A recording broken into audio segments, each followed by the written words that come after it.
4% of the salespeople are making 60% of the commission. But most salespeople never even ask for the order. They don't even ask people to buy the product or service. And that's one of the main reasons why people don't sell and are not hitting the targets they want to hit. Keep listening, and I'm going to dive a little bit deeper into this.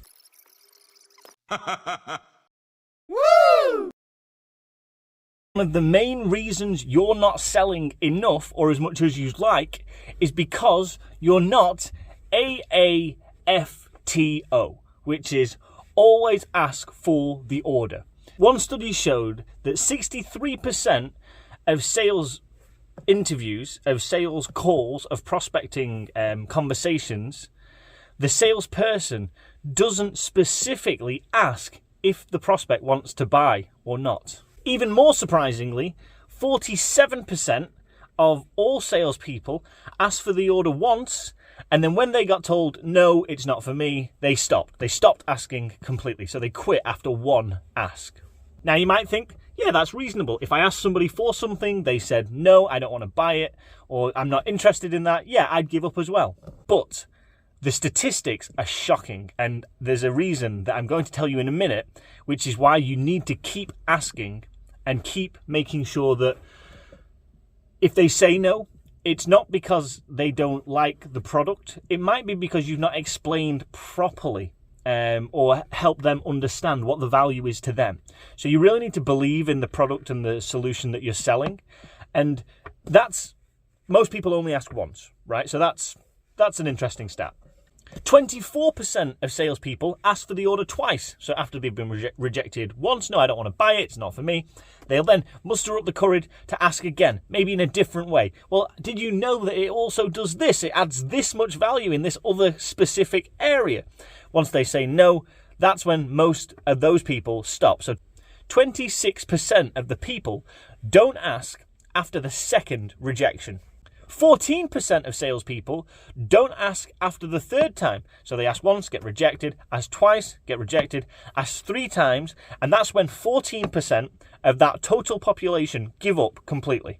Now, 12% of the salespeople hang in there for 4 attempts. So that's 96% of all salespeople give up after asking 4 times for the sale, 4 times for the order, and 4 times for the prospect to buy the solution that they're trying to sell. 96% of people give up at 4 attempts. Now, one of the most shocking facts is that 60% of all sales are made after you've asked the prospect for the 5th time. The only problem is most people give up after asking 4 times. So if you do the maths, you realize that 4% of the salespeople are making 60% of the commission. So there are literally hundreds of ways that you can ask for the order. There's lots of different closing techniques.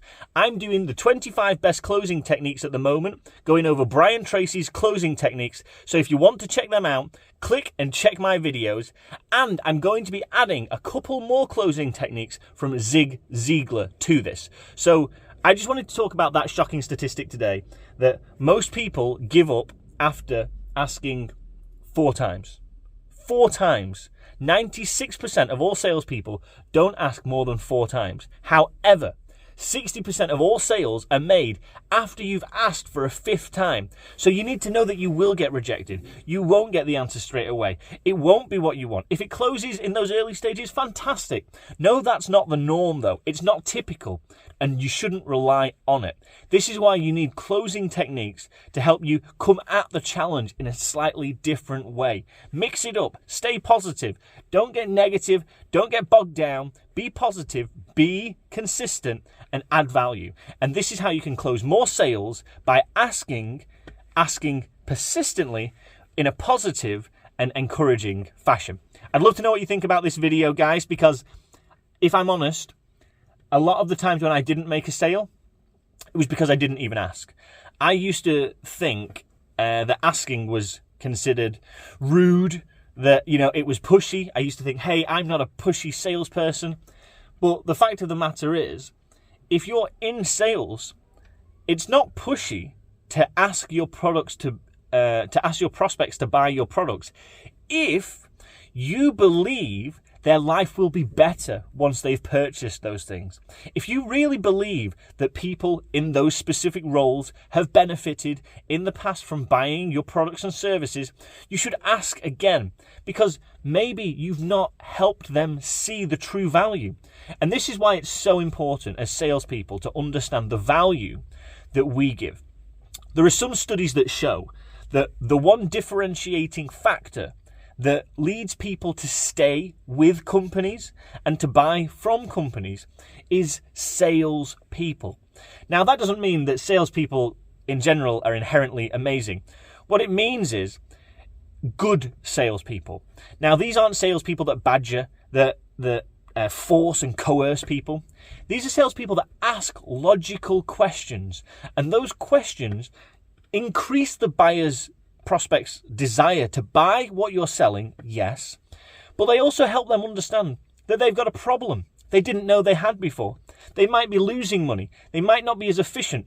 They might be struggling to hire people. And the reason is actually the solution that you're selling. If it's not money related, what is it? Some of these books that I've been listening to, they really talk about how, yes, people, need certain items, but you need to tap into what they want. Needs, yes. What do they need? But what do they want? They might need the solution, but they might not want it. So what you need to do is you need to, through questions, understand where they are now, where they'd like to be in the future, and understand if there's a gap. There's a book that I'm going to review called Gap Selling. And that's essentially the whole premise of gap selling. Where are you now? Tell me about that. What does that look like? What happens if you make no changes? Will you? And then the gap is the difference between where they are now and that future state. So understand where they are now. All those questions, dig deeper. How does that affect you? What would happen if you didn't make any changes? Can you tell me a little bit more about this? Then ask them to paint that picture. Imagine what it would be like in the future if you made that target. What would that goal be like? Brilliant, fantastic. Now, what would it be like if you didn't hit that target? Boom, terror, all that kind of stuff. And that's where you really start to build the desire to not only avoid the pain, but to use solutions that help them get there. And that's where I've had a lot of success in the past. I'd like you to tell me where you've had a lot of success. But mostly, it's about understanding what people want, their desires. And then, so important, once you've unearthed those desires and you've done all that hard work, that hard questioning, that hard understanding, discovery process, closing the deal. Ask for it. They'll say it's too expensive. It's not for us.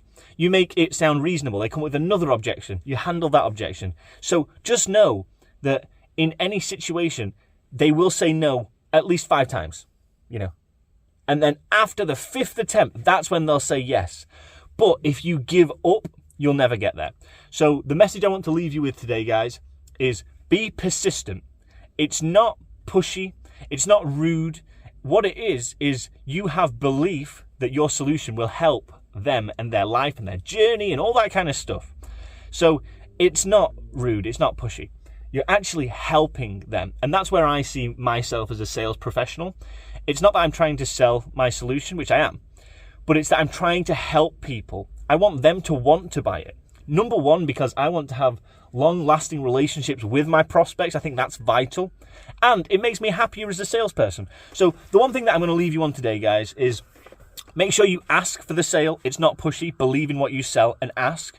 Would you like the red or the blue? Would you like to start now or in 3 months' time? Would you like, would you like to sign the contract today? Or who else needs to get involved for this? Will you be paying for it on cash or credit? Will you be doing it on card or debit? Will you be doing this on purchase order? Whose name is going on the contract? All of these different closing techniques, is this what you're looking for? Does this fix that need? Do you think this would help you? How would that solve that problem? Could it solve that problem you were telling me about? Now, they're all different examples of closing techniques that you can be asking throughout the sales process. And you really need to have an arsenal of these available in your locker. So when people come up with objections like, it's too expensive, you say, what about the price is too expensive? Is it all at once? Or, if we spread that out over a longer period of time, if it was monthly, would that be more beneficial to you?